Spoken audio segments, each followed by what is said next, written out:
Evelyn Schlenker, welcome to the Vermillion Unplugged. How are you doing today? I am doing very well. We've got a lot of wind, but it's pretty warm today, which is pleasant. You think about it being, the 18th of October? Yeah. So, You think it's warm? I think it's kind of cold. well, it depends where you're from, I think. Yeah, I think it's a little chill. I know like Tuesday was Oh, yeah.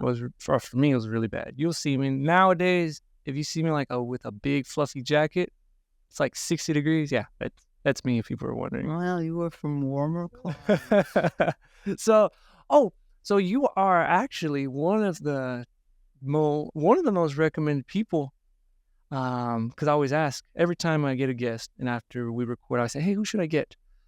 And then a lot of people say, What do you want to talk about?" I like talking about and listening about anything, but I said I wanted to talk about like the history of Vermillion or something like that. And they say you should get Evelyn Schlenker. And one thing, I don't know if you remember. So this isn't the first time I met you.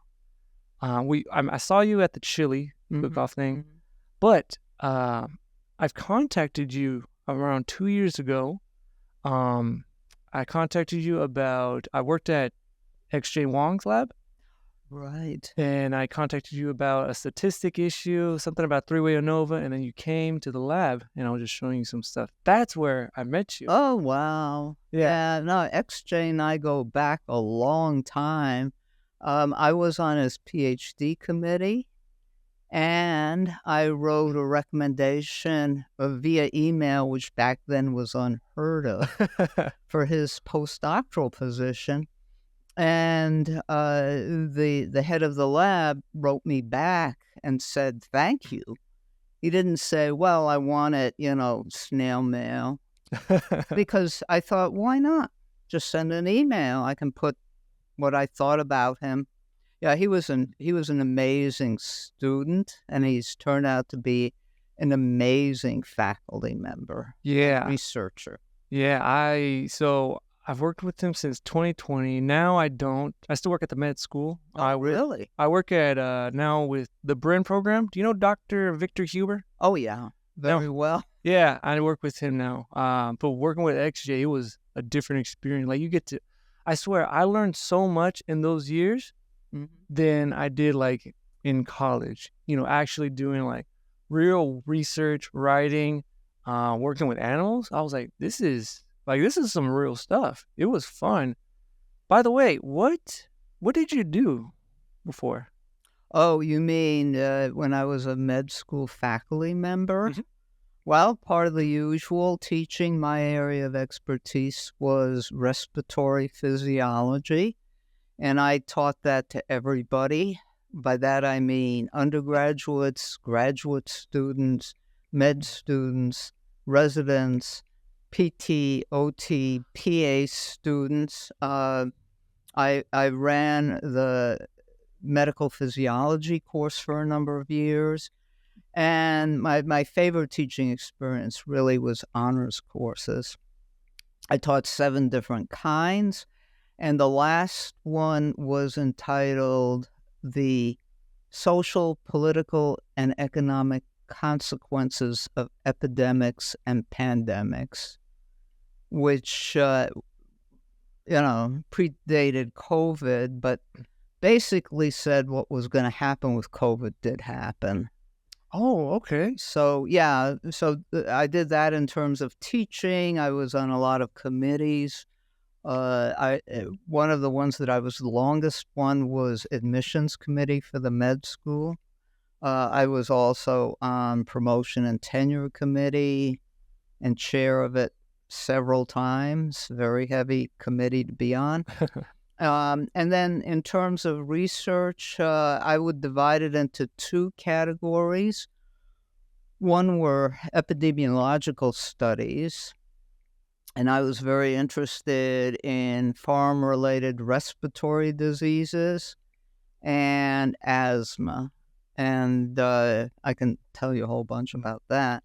And then the other were laboratory research, and it included things like effects of obesity on breathing, hypothyroidism, male versus female differences. Mm. And I did that years and years before it became, pardon the expression, sexy. That's cool. Yeah, so I did that. I did some work with lungs. I actually did work with Victor Huber and Mike Chaucy Mm. on the third floor of the med school.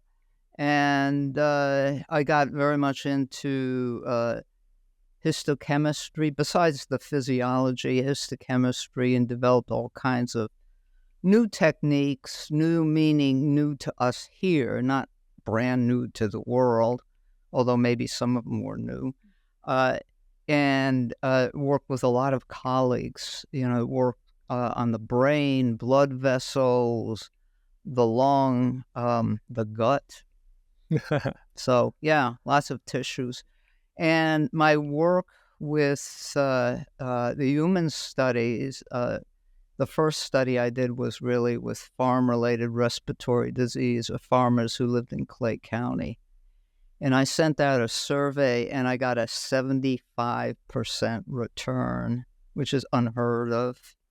And that led me to submit an abstract to a agricultural conference. It was accepted. I was surprised. That was my very first venture in that area.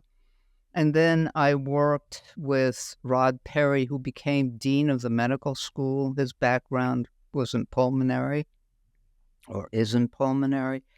And we did a lot of studies with Hutterites and farm-related diseases among Hutterites in South Dakota. And we always tested questionnaires and methods with actual people. We didn't assume anything. And we also had some Hutterite helpers, which helped break the ice.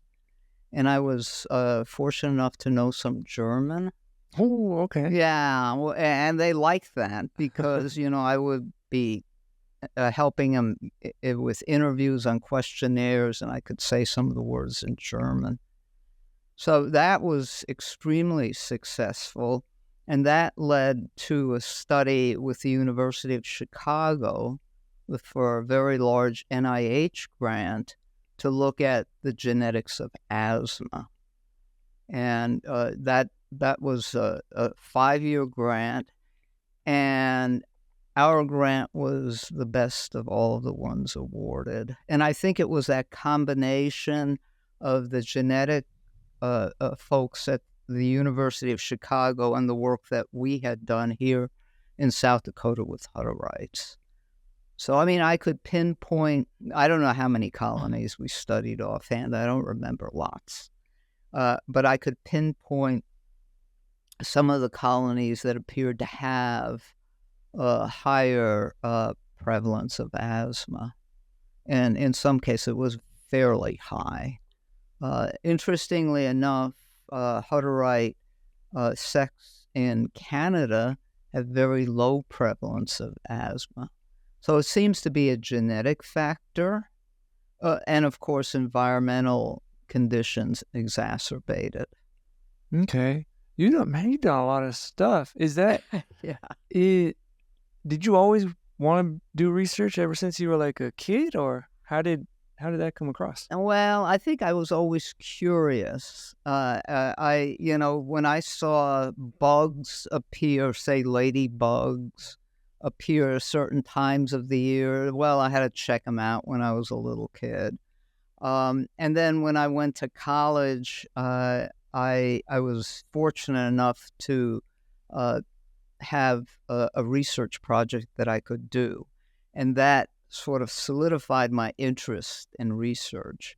And I did a project that got really negative results. And that was really funny because it taught me a lot of things. Mhm. Like, don't ever be married to your hypothesis because chances are you're going to find something else that you never predicted. Some people get very upset about that. They say, well, it's got to come out like this. Mm. And I think that was one of the reasons that I discovered some of these differences. This was in rats, not humans. Differences in breathing among rats. And it's because I had an open mind. I had no idea what to expect. Well, I just did it. yeah. So one thing that I guess, recently found out is like let's say like in research in the science community, they critique your research or your experiments or hypothesis or anything. They critique it and it can get like really intense sometimes.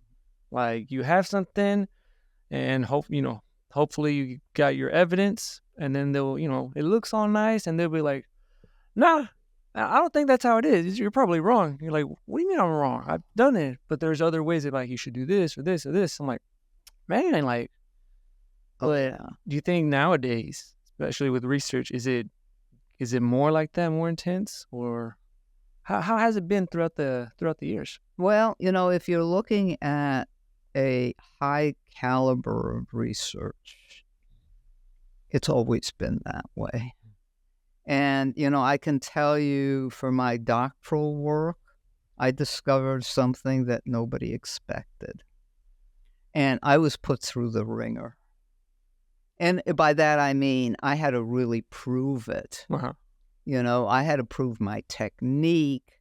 I had to do experiments 10 different ways. I had to do it over time. And again, it was a really good lesson.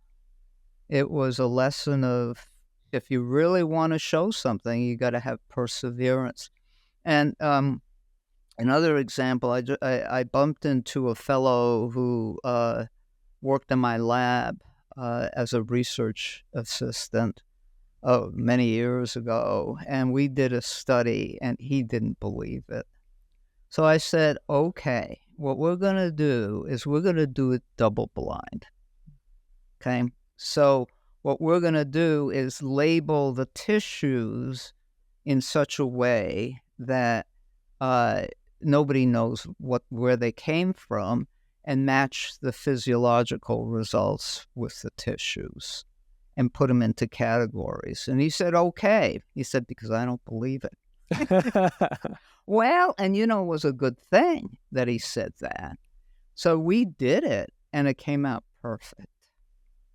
I mean, I was astonished. But it was so the bottom line is you have to do it in an objective manner that you can really prove it.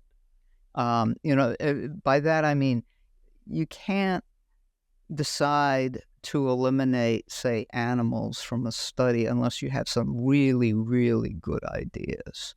So if you know, for example, that an animal is ill, or you thought it was, I don't know, a certain genetic strain, but it wasn't. Yeah, you can eliminate them then. But I mean, I've known people that literally will remove all the females from a study because they get opposite results of the females than the males, when in reality, that's telling you something. And I think something like that, and I know a number of instances where researchers have told me that personally, that I think has set back research decades. Really? Yeah, because, okay, you find something different. If you're a scientist, the next question is, why? Why is it different? Is it different because of hormones? Is it different because of genetics? Is it different because of, let's say, muscle strength? Depending on what you're looking at. And if you don't really check that out, you're really not investigating the problem very well. But I've seen that, or a tremendous objection of researchers for using females in a study. Whether they're humans, again, it's affected human research big time. Considering that half the population, well, I shouldn't say half, because people call themselves various things. So I can't say half because I don't know that. But that there is a variety of what people consider themselves to be.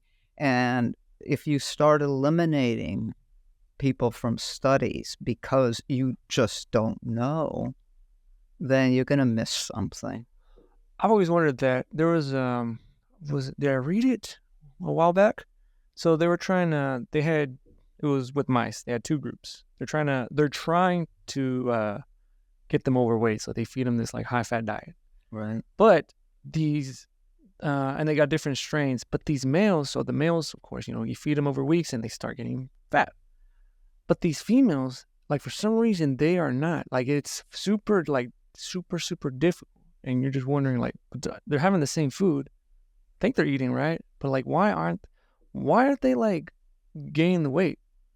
But what causes that? Why is there such a difference between like, for example, in mice or in animals, like the males and females? Is it just like hormones or characteristics? Or I would assume they would do the same thing, but they don't. No, and to me, again, because I was always interested since I was a kid in the question why. Why is this happening? It's frustrating, and I think in this in the environment of high level competition in science grants and everything else, a neat packaged story appears to be much easier to sell than something that might be a little risky, when in reality it is reality. It's not risky, but again, it's a problem with researchers, with reviewers. I mean, a number of different people along the chain, and their expectations. I mean, I don't know how many papers I've reviewed. I totally lost thousands. I don't know.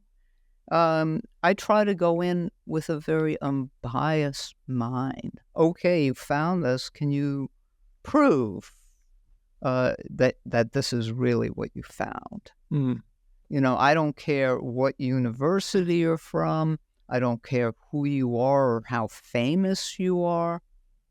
It's irrelevant to me. To me, what's important is what I read. Okay. Now, throughout your years in research, have you seen like that change or advancement with, let's say, with like tech or computers or with software? Has it like is it now like a tool everyone uses now?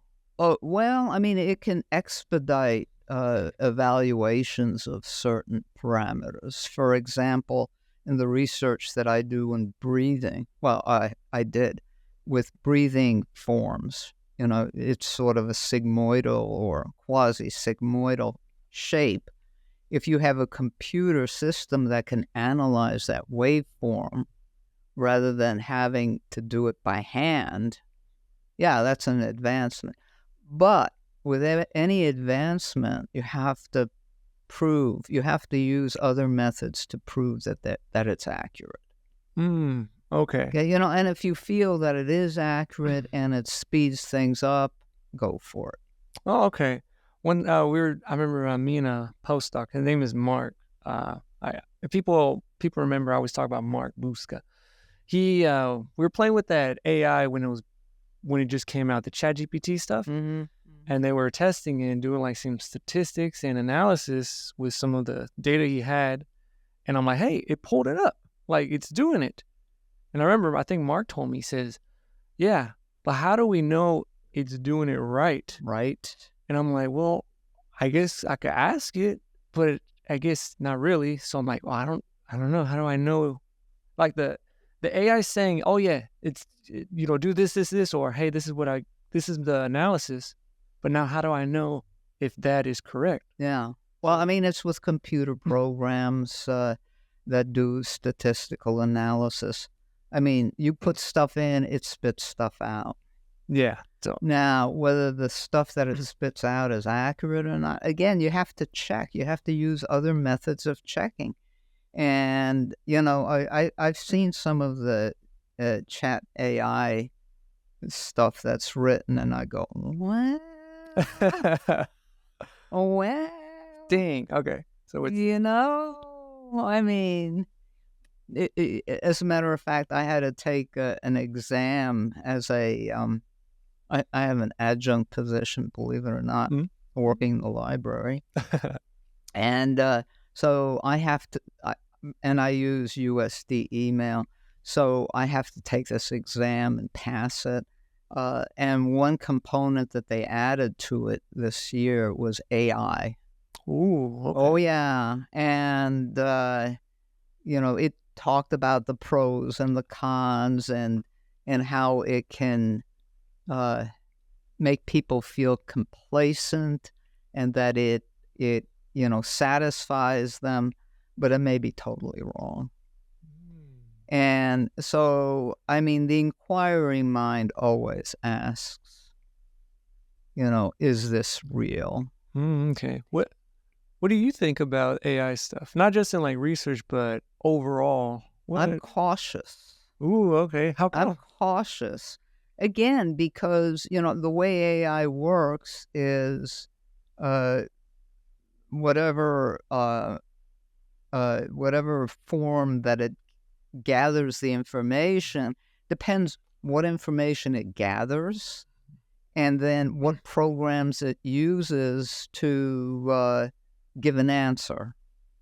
And so, the big thing is it taking everything? And, if you take, for example, all the research that's been done in a particular area, some papers are, I'll say it nastily, garbage. I would not have accepted them. And some are very good. And most of them are somewhere in between. They're passable. They're okay. But emphasis on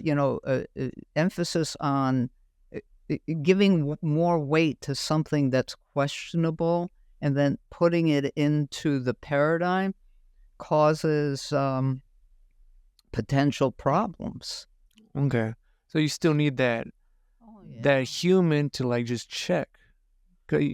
Yeah, like for Right. you were just saying, like, yeah, you could have like let's say the paper that's garbage. The AI doesn't know that. It just Right. see It uses it because it was published, and it's all part of the publication. And, people do it all the time, not necessarily associated with AI. It's something called confirmation bias. So confirmation bias is that we were talking being married to a hypothesis. This is the same thing, only it's not necessarily a scientific hypothesis. It's having an idea that, and I'm going to make something up because I don't want to get into any kind of It's cool. So that a particular bacteria is good for getting rid of coughs. Okay. So somebody who truly believes that will read any kind of article and say, see, it says that right there, when there may be a whole bunch of articles that say, nah, that really didn't prove it. There's not enough evidence. But if you lean towards the articles that that really were the ones you wanted the conclusions to say that, and ignore the ones that don't, then you get into trouble. Another situation which I think is potentially dangerous is people who just look at titles. Okay, it could be a title of a newspaper article. It could be a title of a scientific paper. It doesn't make a difference. And you assume that what's in the article, whether it's a scientific article or a newspaper article, backs up the title. But it could be the exact opposite. Oh, okay. Yeah. Yeah, I had something like that. It was a few years ago where a friend of mine posted something on Facebook and said, "This is an article. This is really, really the way we should be looking at whatever it was."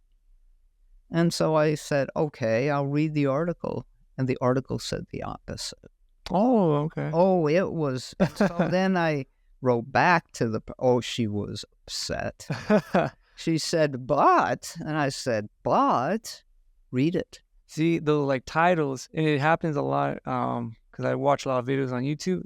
Those clickbaits, like it says it'll say this, but then you watch the video, and it could be something completely different. But it just catches you the title, so you're like, oh, let me click on it, see what it is. You watch it, and you're like, it was either not what it was supposed to talk about, or completely different. They're just capturing it. I'm gonna change the gears a little bit. So what I found out is, so you're kind of famous around here in town. So you've wrote some books too, right? Exactly. Yeah, my second career, I call it my second career. So when it was before I even retired from medical school, I started writing books about different things associated with Vermillion and Clay County. And one of the first ones that I wrote was a documentation of the stained glass windows in what is now called the Washington Arts Center, which is for sale now. Somebody wants to buy an old church with great stained glass windows. And the reason that I wrote the book was that at the time I was president of the Arts Council. That was a long time ago. And so let's say I was making soup for an event or bread or whatever. I was cooking stuff, and you can't just stand there and watch it the whole time. So I decided to walk around and look at the windows, and I was amazed at how beautiful they were. And I knew absolutely nothing about stained glass windows. And more than that, I knew nothing about the symbolism in windows in a Catholic church. I don't know I mean, I knew something. I mean, I wasn't totally ignorant, but for all intents and purposes, I was ignorant.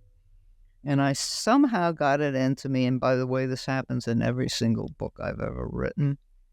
I somehow said, I think there needs to be a book about these windows. And so it took a lot of time and effort. I also did a history of the parish. I wrote, I got architectural drawings, which I needed to discuss where the different windows were located in the church, and the different priests who were there, and then what happened to the building when it no longer was the Catholic Church, and in fact it was abandoned, and then it became the Church of the Nazarene for a little bit, and then the Arts Council took it over. It's on the National Register of Historic Places, and so I just walked around and started taking notes, and started making sketches, and then I worked with Aaron Packard, who did the photography for the book.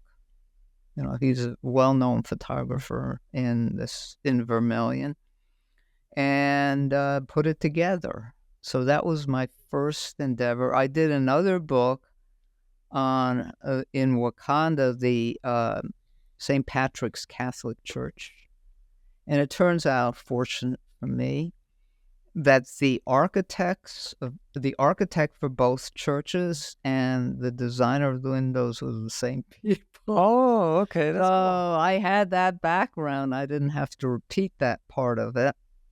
And yeah, I also did research on the history of stained glass windows in the United States. I mean, I got it. When I go down a rabbit hole, it goes down deeply. Yeah. That's cool. I got into all of that stuff.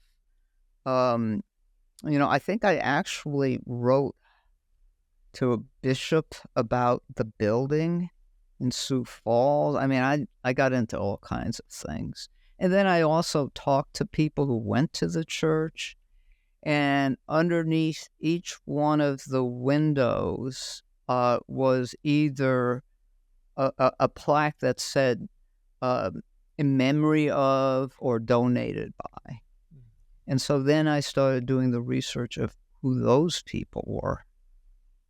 So I was looking at how the windows were built, who did the artwork, how the glass was made, and who donated the windows. Because each window was donated or a memory of somebody. So these were individuals who donated money to embellish and make the church beautiful. So this all started because you were just interested in the stained glass windows. Yeah. Nah, It's that's the cool. story of my life. That is cool. No, that is cool. I mean, it was even I did a book on the Dakota Hospital, which was knocked down in 2016. It started as a community hospital in 1935. And it had a really interesting history. And Mary Merrigan, who since has passed, sadly, wonderful, wonderful woman. She was the head of the foundation at that time, and she had amassed all the minutes for the Dakota Hospital Association, and then when it became a foundation.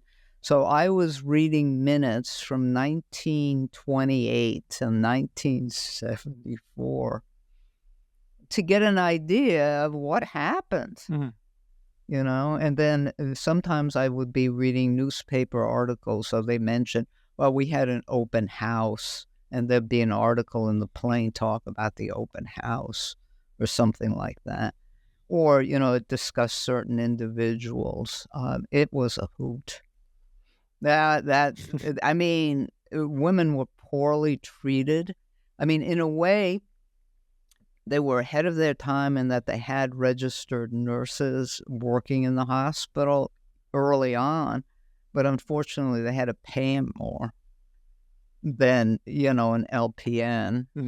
And, when World War World War II, I mean, not World War One. Some of the nurses left, so there were less nurses, so they had to pay them more, and there was great disgruntlement over that. So there were some really interesting discoveries. The other thing that I was surprised was that the board was made up of businessmen and lawyers. There were no women on the board. And so I was reading the minutes, and it came to financial reports. And it would be like 2 tiny paragraphs. And then they decided to have both the association and the hospital finances audited. And it was by the city treasurer. And she gave it a big thumbs down. She said, this is garbage. You think that these were businessmen. They understood that, you got to keep the books and you got to show what's going on. After that, they had financial reports that were very revealing. I mean, the first thing that they did was they divided the association finances from the hospital finances, because the hospital is totally different. I mean, the association was there to support the hospital. The hospital was to treat people, to care for them. And so I learned so much about how the hospital was organized, that, they had physical therapy early on.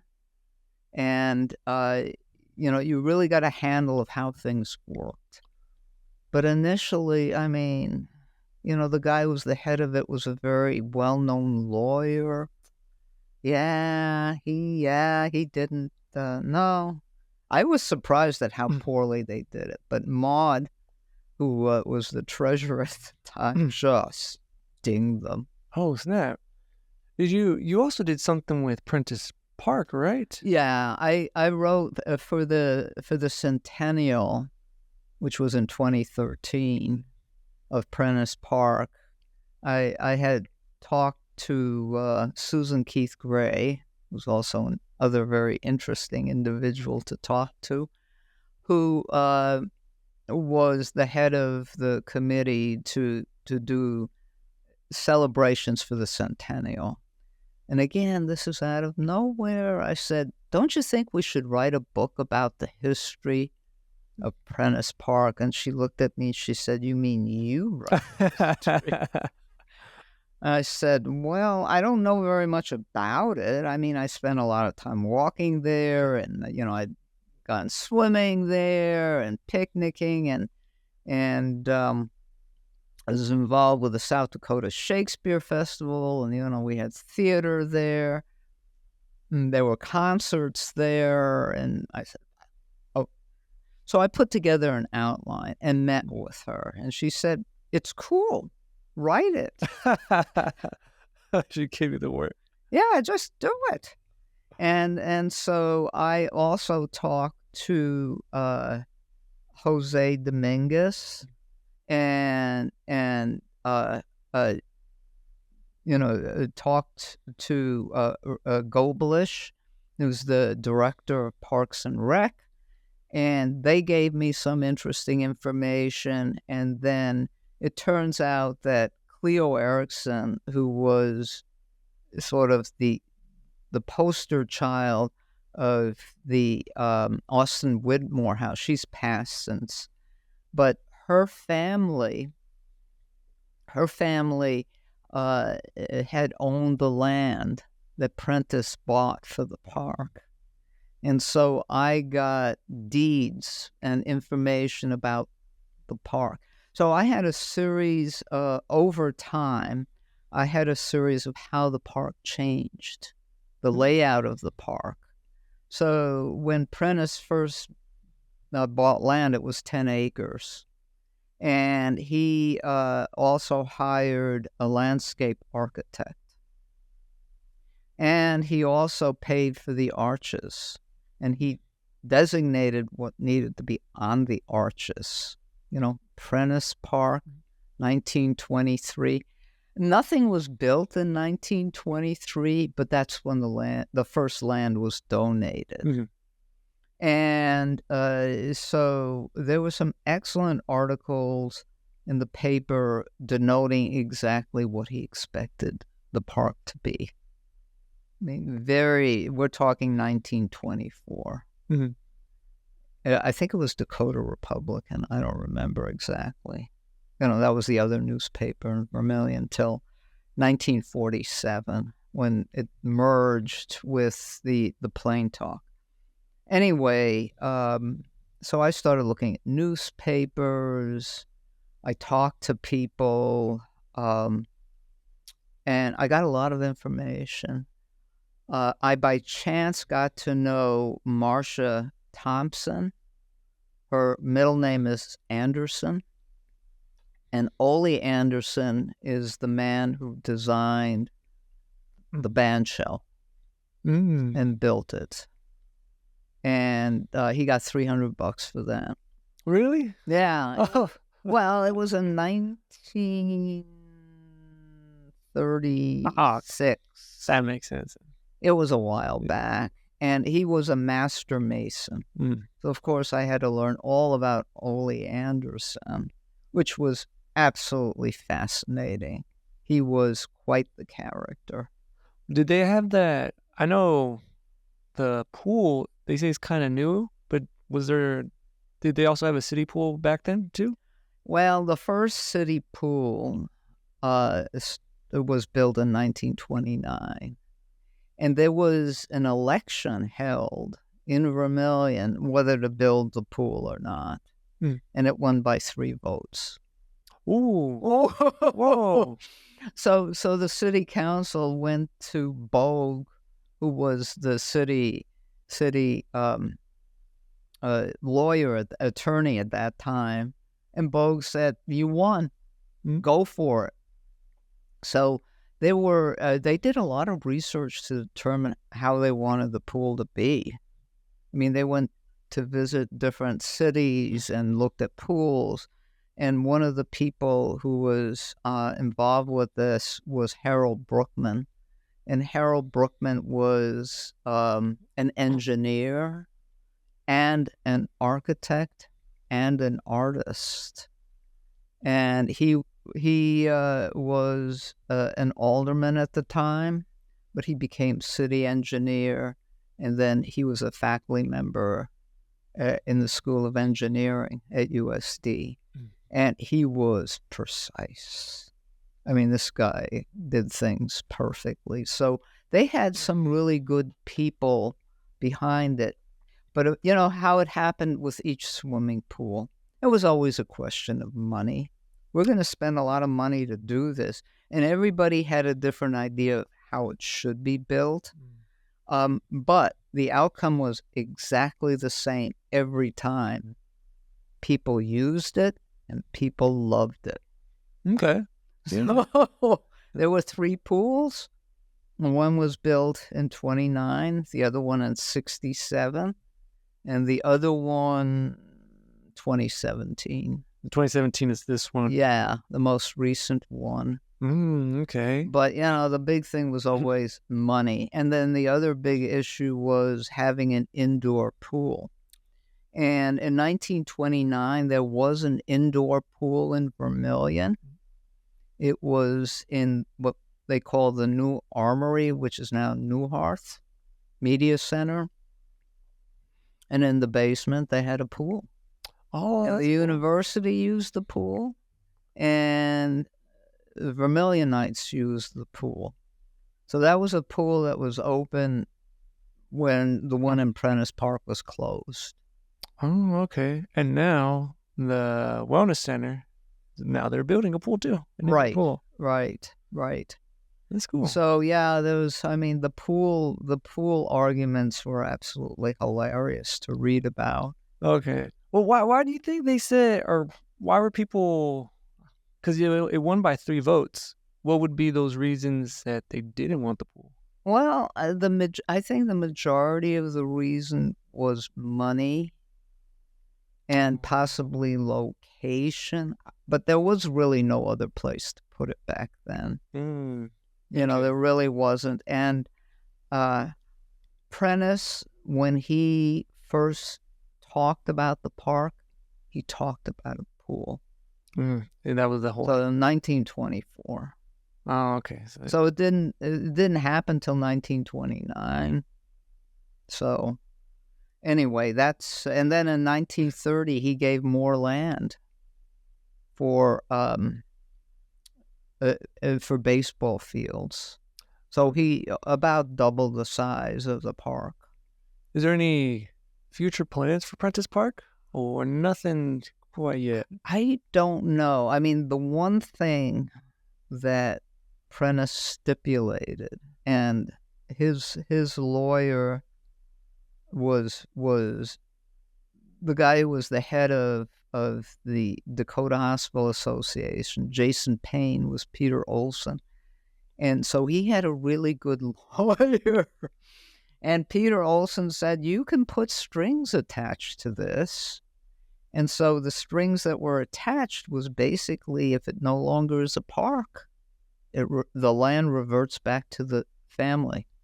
Oh, and everybody knows about it. Oh, snap. So, you can't build a high rise there. Not that we're thinking about that. But, the whole thing about housing in Vermillion, you could take the park and make it into housing. Well, then you don't have the park anymore. You don't have the land. And people like the park. I like the park. I live right now in an apartment currently, and I live like right in front of Prentice Park. It's a great location. You guys also organized that 100th year Apprentice Park, the anniversary? I was involved with it. Yeah, I was involved with a lot of it. I spent many, many hours in the park. I mean, the whole time we had it, there were two dates uh, in July. Of course, it was very hot. Where we had activities, and I was involved with a lot of that. Yeah. Because man, I should have looked it up. Because we got invited to do something at Apprentice Park, or that 100th year anniversary. Because me and my wife on the side, we make food. So they asked us if we could sell food there. So we got there, and it was two vendors. So it was us. We were selling tacos. I remember that. Yeah, and then it was Hy-Vee, and I remember it was. I'm not bashing on Hy-Vee. They had I think they had hot dogs. Wow, it was a great time. We had a big old line, and it was fun. I had a blast. It was fun. It's because I didn't know there was gonna be a lot of people for that anniversary. We had no idea. Yeah, it was. I mean, especially with the concerts, people, the attendance at the concerts. But then there were, the first day was a lot of venues for kids. Yeah, I remember that.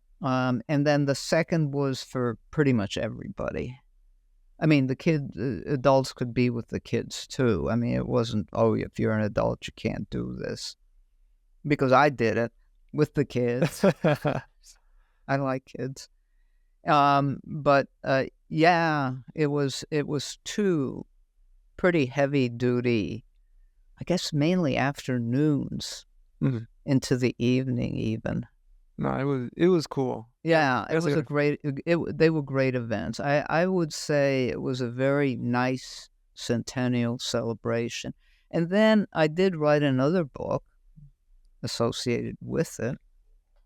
And this book, my first venture into a children's book.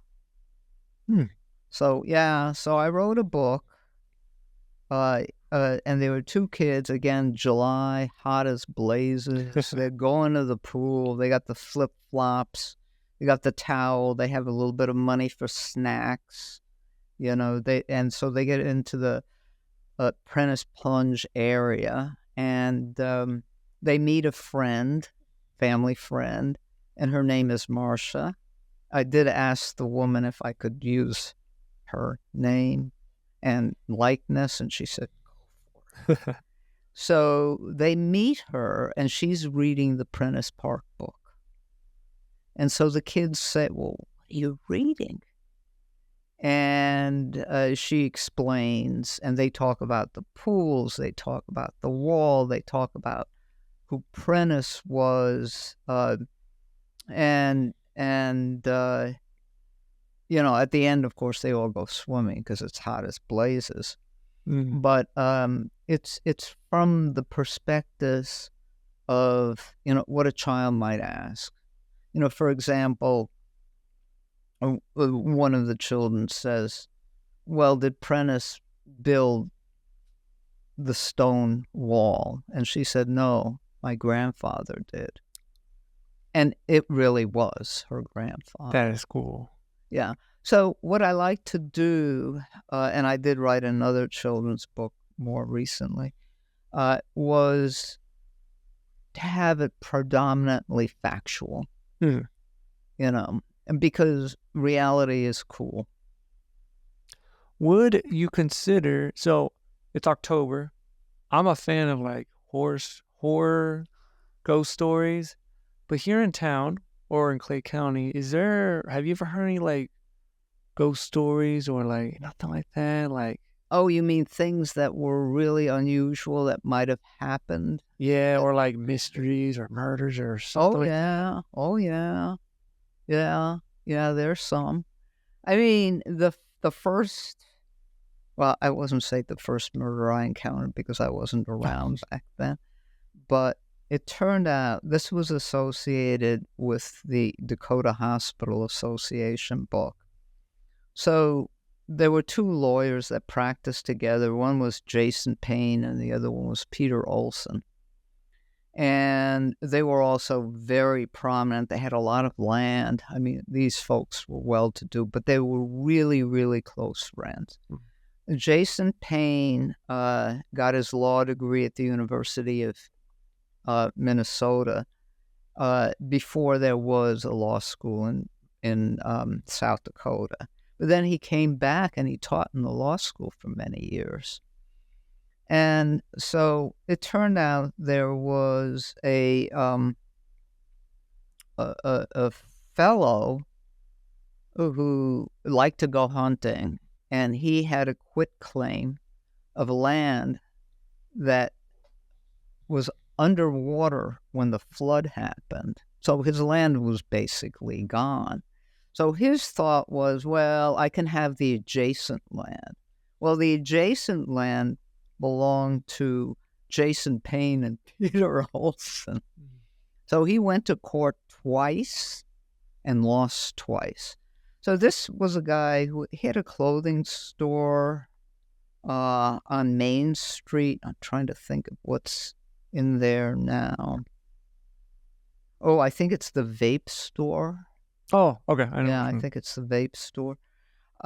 Anyway, so they went to court, and I'm thinking, Peter Olson and Jason Payne, lawyers, you really want to fight these guys? You gotta be kidding.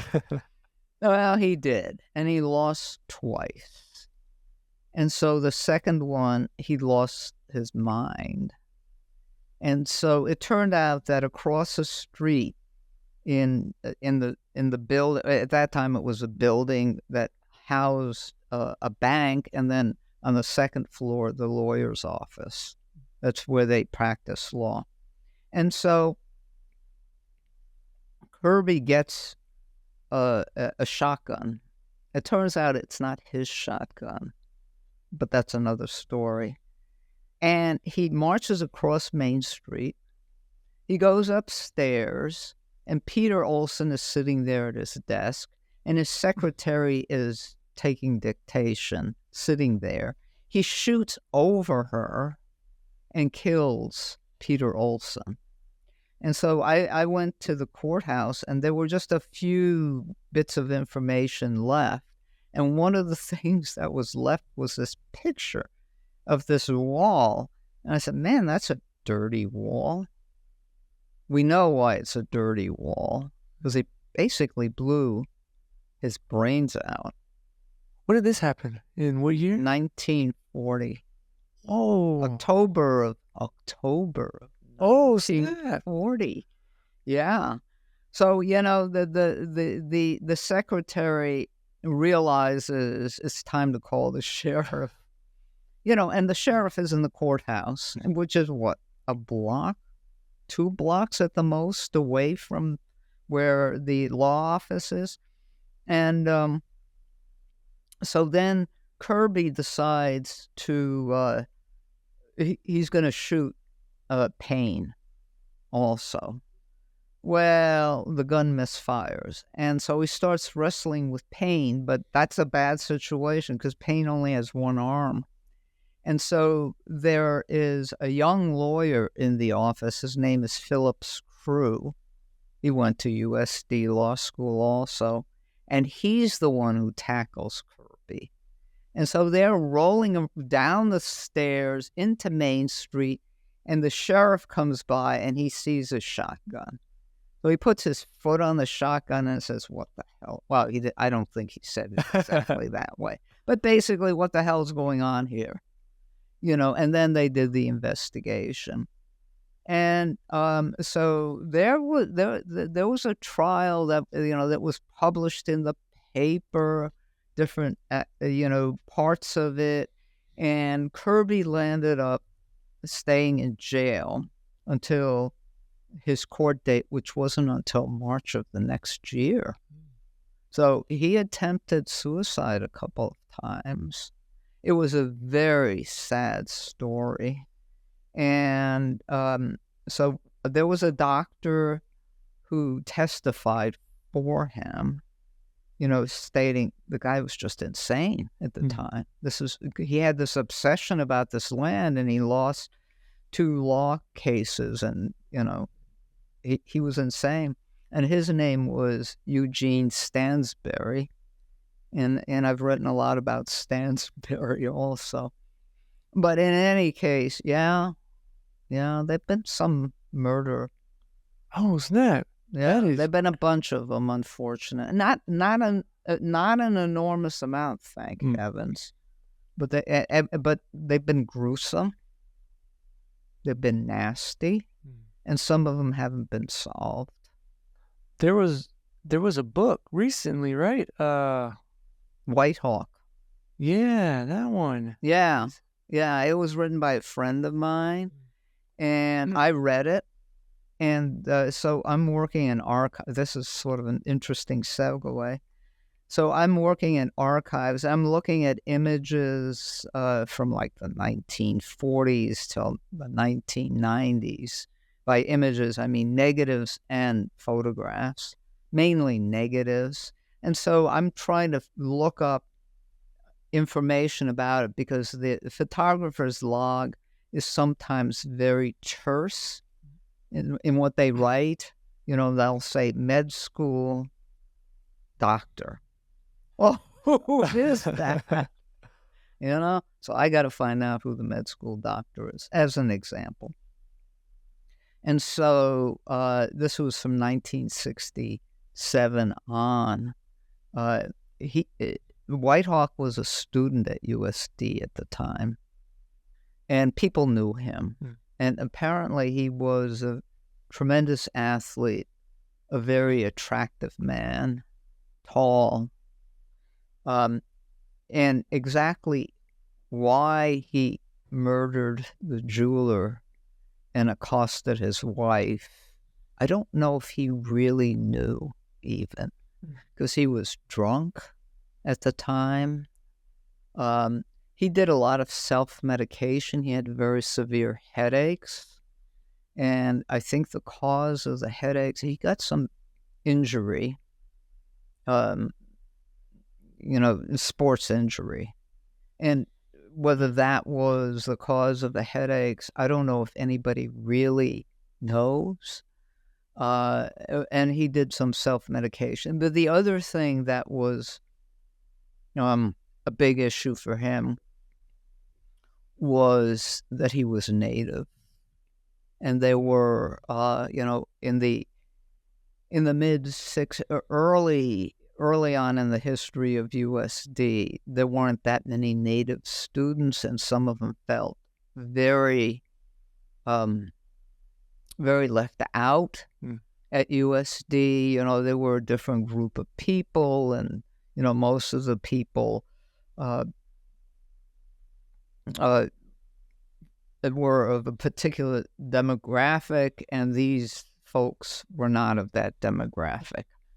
And sometimes they came from a very small town, a very particular community, a very different background. And I mean, that can be true for a lot of folks. It doesn't necessarily have to be for this fellow, but he felt out of place. Okay.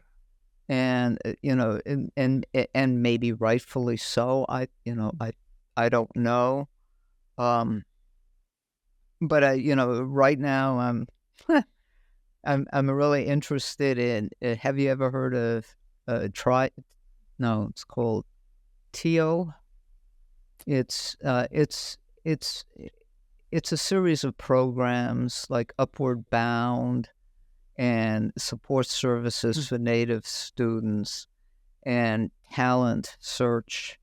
And the intent is to make Native American students, indigenous students, welcome, able to succeed, so they don't feel left out. And, White Hawk never went through any of those things. They were just beginning. Oh, So the support services, there was an organization, a club but I don't know if he belonged to that club of Native Americans, which evolved over time and became very strong. So, to me, it was an absolute tragedy Mm. of what happened. And obviously a tragedy to the family, the man who was murdered. He could have called an ambulance. The man might have been saved. And part of the reason that he initially got, he was going to be killed, executed, was because he could have saved this guy's life, and he didn't. And Governor Farrar, who was a USD student, undergraduate and law student at USD, saved his life. Oh, okay. Yeah. And Whitehawk spent the rest of his life in prison. Man, you're quite an investigator now. Well, yeah. That is cool. A lot of How stories can I here. say that? One thing leads to another. Yeah. And my mind is always, my poor husband, he goes, "Oh my God, now what are you into?"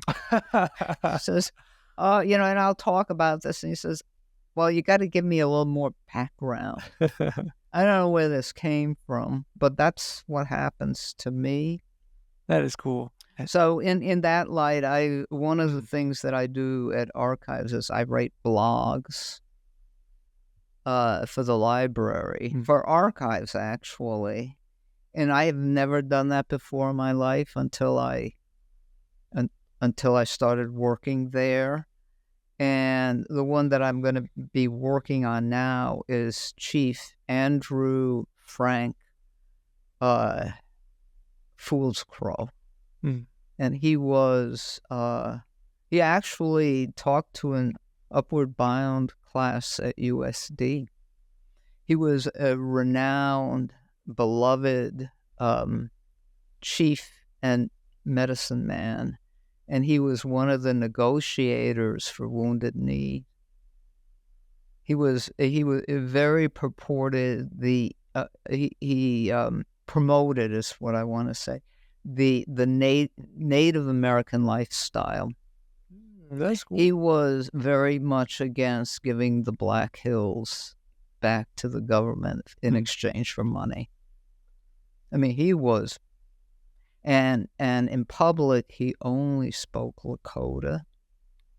And so there is an interview in oral history in the library here that he gave, which was in Lakota, which was then translated.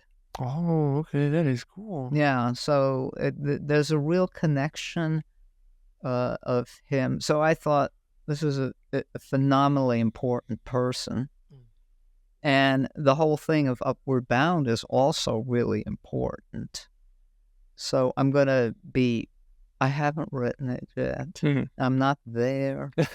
I got to do more research. But, this is a great story. No, that sounds really fascinating. I like those stories. I didn't know all that stuff happened around here. Oh, yeah. No,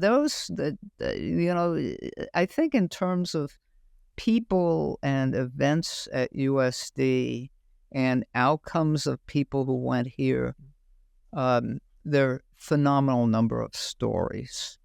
There are a lot of people that went to school here, whether it was just as undergraduates or at a graduate level, who did phenomenal things. Okay, that's good. I mean, some of them were, phenomenal athletes, artists, like Bobby Penn, for example. Mm-hmm.